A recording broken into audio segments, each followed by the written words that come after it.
Assalamualaikum warahmatullahi wabarakatuh. Halo, apa kabar mahasiswa semua? Semoga selalu dalam keadaan sehat. Dalam rangka menghambat penyebaran virus corona, kampus kita, Universitas Negeri Malang, memperlakukan kebijakan kuliah daring. Dengan adanya kuliah daring ini, semoga Anda tetap bisa belajar dengan baik meskipun tanpa tatap muka. Dalam pertemuan ini, kita akan belajar tentang kesebangunan. Ada dua bahasan yang Anda pelajari dalam pertemuan ini, yaitu definisi kesebangunan dan hubungan antara garis sejajar dan kesebangunan. Semoga Anda memahami materi yang disajikan dengan baik dan selamat belajar. Baik, saudara, kita lanjutkan materinya tentang kesebangunan. Sebelum kita memulai konsep kesebangunan, kita review dulu tentang materi prasyaratnya.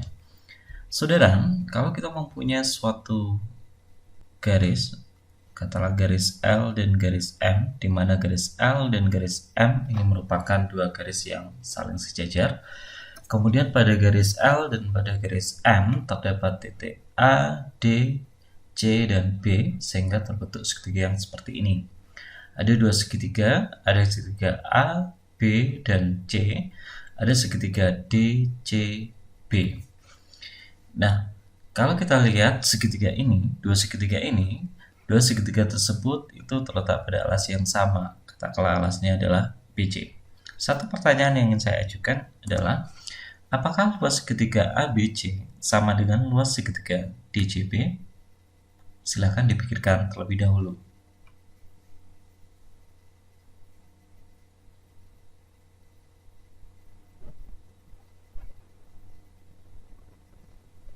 Baik, sudah ada dugaan apakah luas segitiga ABC sama dengan luas segitiga DCB? Sekarang perhatikan, ketika saya membuat suatu garis tinggi, katakanlah garis tingginya adalah T, jadi kita dapatkan bahwa segitiga ABC ini memiliki tinggi T, demikian juga untuk segitiga DCB ini juga memiliki tinggi yang sama, yaitu T. Sehingga dengan menggunakan rumus luas, maka kita dapatkan bahwa luas segitiga ABC sama dengan setengah BC dikalikan dengan T sama dengan luas segitiga DCB. Jadi memang pada kasus ini, ketika kita mempunyai dua garis yang sejajar, kemudian kita membuat suatu segitiga, di mana dua segitiga tersebut memiliki alas yang sama, yaitu BC dalam contoh ini, maka luas segitiga tersebut adalah sama, yaitu luas segitiga ABC akan sama dengan luas segitiga DCB. Baik, saudara, materi kita lanjutkan tentang definisi dari kesebangunan. Sekarang perhatikan beberapa gambar segitiga siku-siku berikut. Kalau saudara perhatikan, segitiga siku-siku ini ada yang sebangun dan ada yang tidak sebangun. Dengan pengetahuan saudara tentang kesebangunan yang ada di SMP dulu, maka manakah segitiga yang diberikan itu merupakan segitiga yang sebangun? Oke, benar. Segitiga A, B, C, dan segitiga D, E, F ini merupakan segitiga yang sebangun, dan dia tidak sebangun dengan segitiga G, H, I. Jadi segitiga A, B, C, dan GHI ini tidak sebangun, dan demikian juga dengan segitiga DEF serta GHI ini dua segitiga yang tidak sebangun. Jadi yang sebangun hanyalah segitiga ABC dan segitiga DEF. Kalau saudara amati di sini ukuran sisi-sisinya adalah yang saling bersesuaian, itu akan membentuk rasio yang proporsional. Jadi kalau kita lihat yang di sini, ini 3, ini 6, ini 5, ini 10, ini 4, ini 8. Sehingga kalau kita mau membandingkan antara sisi tegak untuk segitiga ABC ini dengan segitiga DEF, itu adalah 3:6 setengah. Demikian juga untuk alasnya 4:8 juga setengah. Dan hipotenusanya di sini adalah 5 dibanding dengan 10, yaitu setengah. Jadi dia memiliki rasio yang sama. Ini adalah definisi dari kesebangunan. Jadi dua poligon dikatakan sebangun jika sudut yang saling berkoresponden itu adalah kongruen dan rasio dari sisi-sisi yang saling berkoresponden itu adalah sama. Jadi kita telah melihat definisi dari dua poligon yang sebangun. Sekarang untuk notasi kesebangunan kita menggunakan notasi yang seperti ini. Notasi ini digunakan untuk menunjukkan kesebangunan. Jadi dari contoh di atas, ketika kita melihat bahwa segitiga ABC itu sebangun dengan segitiga DEF, maka dituliskan seperti ini. Segitiga ABC, simbol seperti ini, dengan segitiga DEF. Ini menyatakan, notasi ini ya, menyatakan bahwa segitiga ABC itu sebangun dengan segitiga DEF. Seperti kekongruenan, urutan huruf sangatlah penting. Jadi ketika kita mempunyai dua segitiga yang sebangun, seperti pada contoh di atas, maka kita tidak boleh menuliskan bahwa segitiga ABC itu sebangun dengan segitiga FAD. Jadi urutan huruf itu sangatlah diperhatikan. Karena ini ketika kita menuliskan notasi yang seperti ini, segitiga ABC itu sebangun dengan segitiga DEF, maka sudut A dan sudut D itu kongruen, sudut B dan sudut E kongruen, sudut C dan sudut F itu kongruen. Kemudian rasionya AB dibanding dengan BC akan sama dengan DE dibanding dengan EF. Nah, jadi pada contoh sebelumnya kita mempunyai dua segitiga siku-siku dengan ukuran 3, 4, 5 dan 6, 8, 10.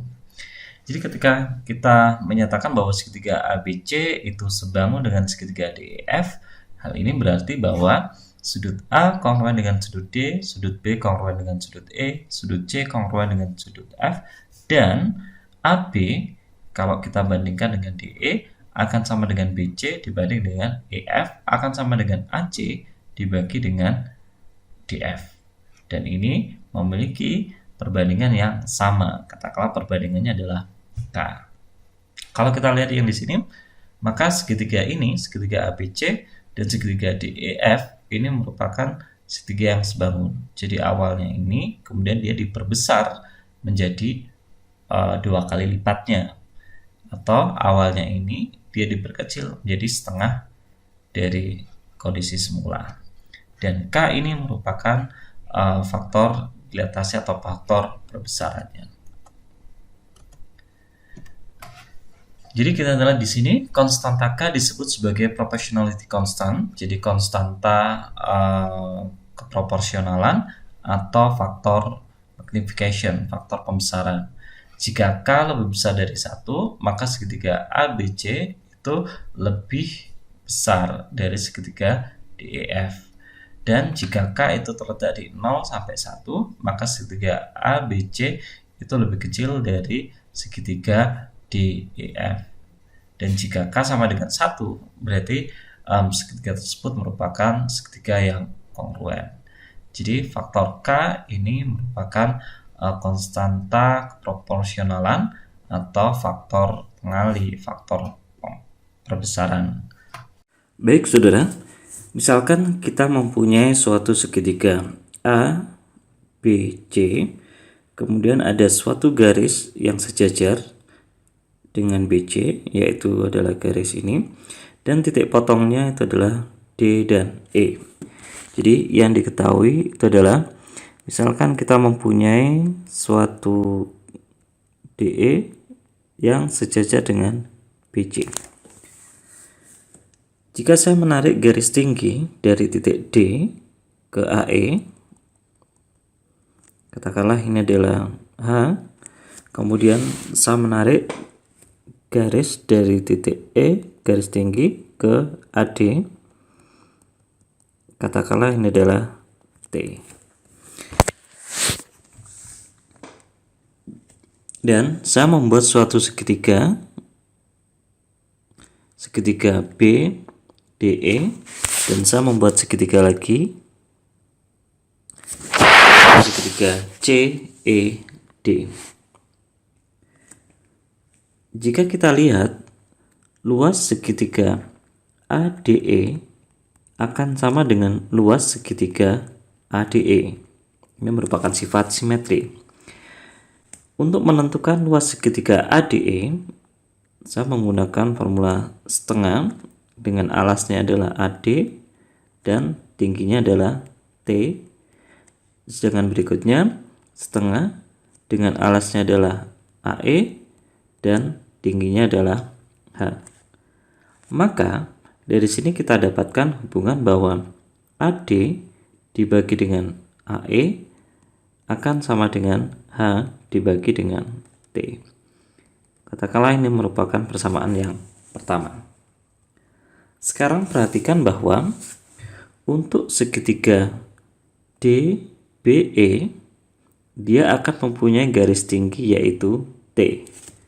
Sedangkan untuk segitiga CED dia akan memiliki tinggi yaitu H. Sehingga kalau kita kaitkan dengan bahasan sebelumnya, kita tahu bahwa luas segitiga BDE akan sama dengan luas segitiga CED. Ini sudah kita bahas pada pembahasan sebelumnya di bagian review tadi. Sekarang kita lanjutkan. Untuk luas segitiga BDE, maka kita peroleh setengah, alasnya berarti DB dikalikan dengan tinggi. Tinggi segitiga BDE adalah T. Dan untuk luas segitiga CED adalah setengah, alasnya adalah EC, dan tinggi dari segitiga CED itu adalah H. Sehingga dari sini kita akan memperoleh hubungan bahwa DB dibagi dengan EC akan sama dengan H dibagi dengan T. Ini merupakan persamaan yang kedua. Dari persamaan 1 dan persamaan 2, maka kita peroleh hubungan bahwa AD dibagi dengan AE akan sama dengan H dibagi dengan T akan sama dengan DB dibagi dengan EC. Sehingga kalau kita kesimpulkan di sini, maka kita akan mendapatkan hubungan bahwa AD dibagi dengan AE akan sama dengan DB dibagi dengan EC. Sehingga dari sini kalau kita ubah bentuknya, maka kita akan mendapatkan AD dibagi dengan DB akan sama dengan AE dibagi dengan EC. Hasil inilah yang akan dijadikan lemma 3, 2, 1. Jadi ketika kita mempunyai suatu segitiga A, B, dan C, ada garis sejajar yaitu garis DE yang sejajar dengan BC, maka kita mempunyai hubungan bahwa AD dibagi dengan DB akan sama dengan AE dibagi dengan EC. Jadi ketika kita mempunyai suatu segitiga A, B, C, ada garis yang sejajar dengan BC dan perpotongan di titik D dan E, maka kita mempunyai hubungan bahwa AD dibagi dengan DB akan sama dengan AE dibagi dengan EC. Hasil inilah yang akan dijadikan sebagai lemma 3.2.1.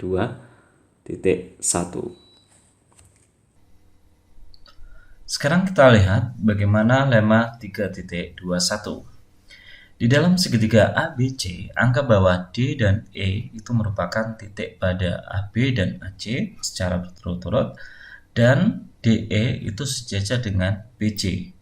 Maka AD dibagi dengan DB akan sama dengan AE dibagi dengan EC. Teorema inilah atau lemma inilah yang disebut sebagai teorema Thales. Ini merupakan basic teorema tentang keproporsionalan pada suatu segitiga. Jadi teorema Thales ini sangat terkenal sekali di dalam geometri. Jadi lemma 3.2.1 ini seringkali disebut sebagai teorema Thales. Ada 3 kemungkinan untuk teorema Thales dari deskripsi yang ada di dalam teorema Thales. Jadi di dalam suatu segitiga ABC, anggap bahwa D dan E itu merupakan titik pada AB dan AC. Di sini tidak disebutkan dengan jelas, berarti ada banyak sekali kemungkinan. Bisa jadi titik D dan titik E itu terletak di antara AB dan AC, Bisa saja titik D dan titik E itu terletak di perpanjangan dari AB dan AC. Jadi pada kasus yang poin 1 ini, titik D dan titik E itu terletak di antara AB dan AC. Pada kasus yang kedua, titik D dan titik E itu terletak pada perpanjangan AB dan AC. Demikian juga untuk kasus yang ketiga, titik D dan titik E itu terletak di perpanjangan BA dan CA. Sekarang kita lanjutkan. Misalkan saya mempunyai dua garis yang sejajar, katakanlah L dan M. Kemudian ada dua segitiga, di mana alas dan verteksnya, titik puncaknya itu terletak pada M untuk alasnya dan L untuk titik puncaknya. Demikian juga untuk segitiga DEF, alasnya EF itu terletak pada garis M dan titik puncaknya D terletak pada garis L. Nah, kita akan melihat apakah ada hubungan. Kalau kita mempunyai dua garis yang sejajar, kemudian kita membuat suatu segitiga dengan ketentuan bahwa alasnya itu terletak di salah satu dari garis itu, demikian juga untuk titik puncaknya. Apa yang terjadi dengan dua segitiga tersebut? Kita lihat. Misalkan tanda kurung siku ABC menyatakan luas segitiga ABC dan TA menyatakan tinggi dari segitiga ABC, serta kurung siku DEF menyatakan luas dari segitiga DEF dan TD menyatakan tinggi untuk segitiga DEF. Nah, dari rumus luas segitiga, maka luas segitiga ABC itu adalah setengah alas dikalikan dengan tinggi. Karena alasnya itu adalah BC dan tingginya adalah TA, maka luas segitiga ABC itu adalah setengah BC dikalikan dengan TA.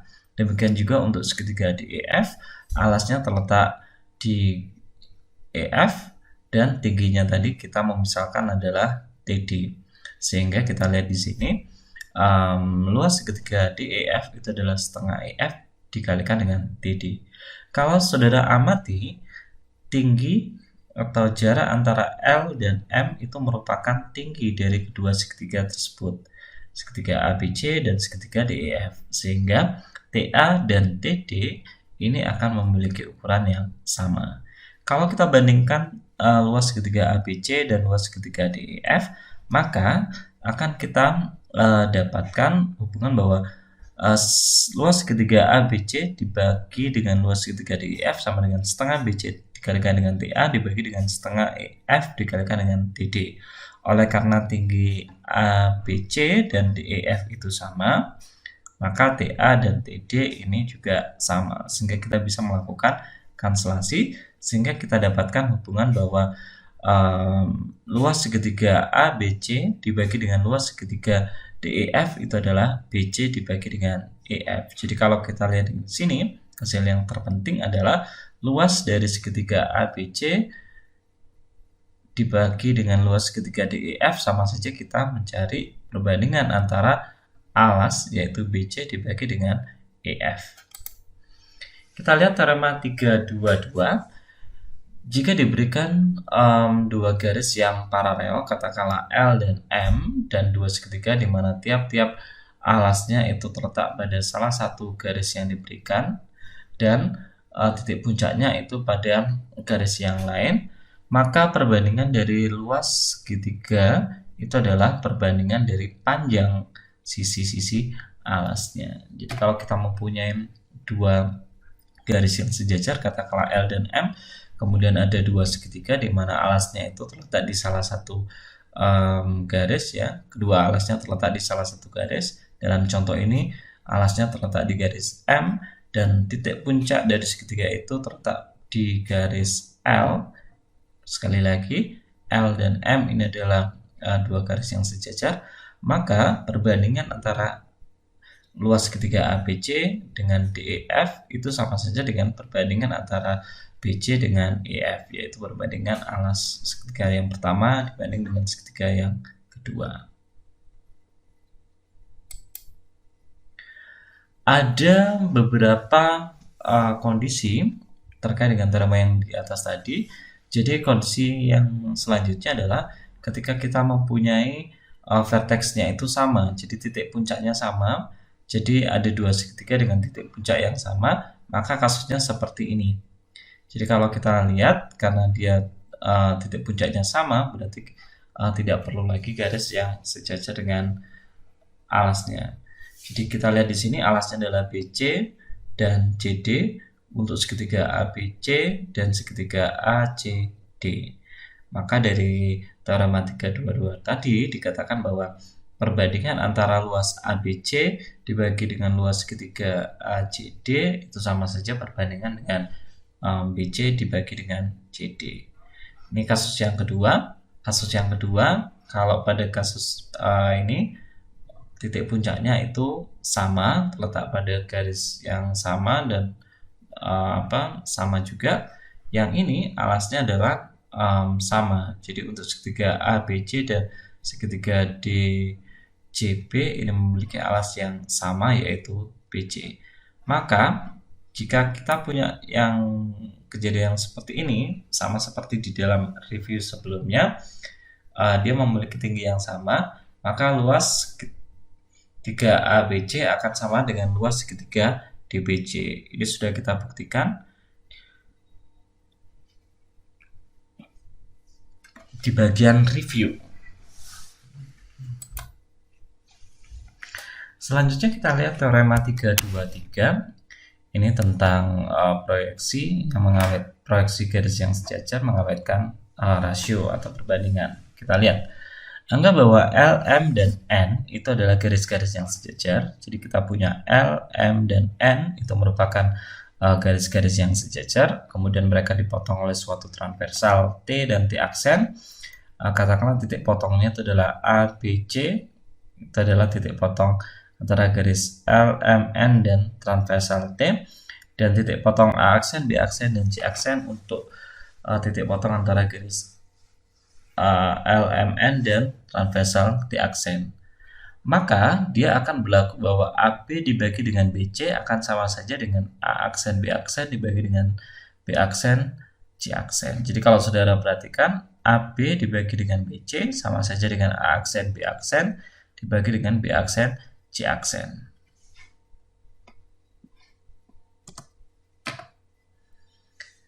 Kemudian kita lihat, oh ya, bukti dari teorema 323 ini sengaja memang tidak saya tulis karena pembuktiannya sudah lengkap di buku, jadi saudara tinggal mempelajari bukti teorema 323 di dalam buku saudara.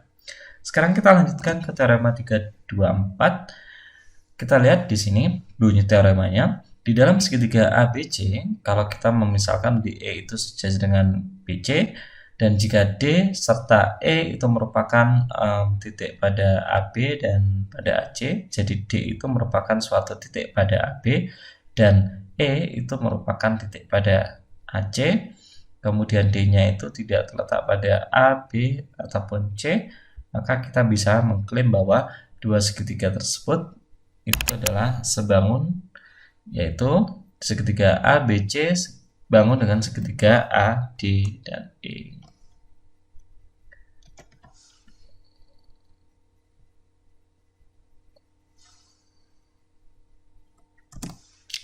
Kita lanjutkan dengan bahasan terakhir tentang kekongruenan lawan kesebangunan.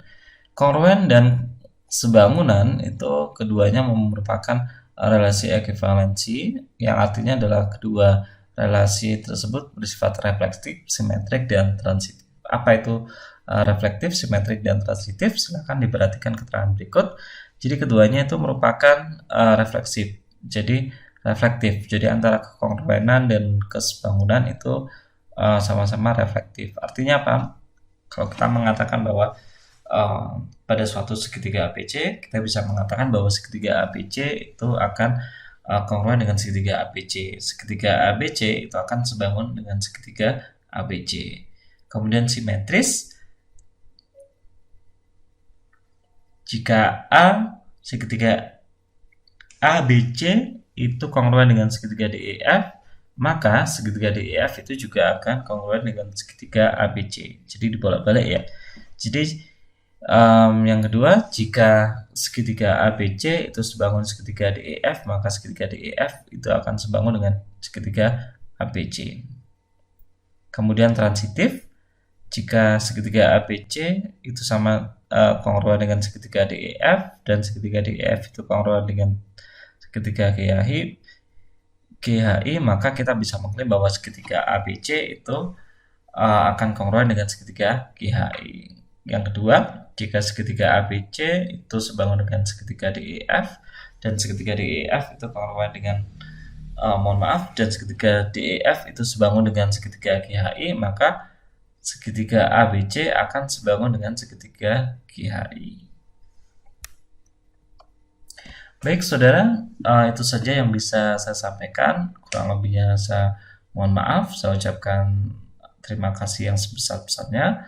Pesan saya itu tetap jaga kondisi kesehatan selama masa pandemi COVID-19 ini berlangsung. Jika ada saran atau masukan atau pertanyaan, saudara bisa memberikan masukan dan saran pada kolom diskusi di course Geometri Euclid ini. Sekian, terima kasih. Assalamualaikum warahmatullahi wabarakatuh.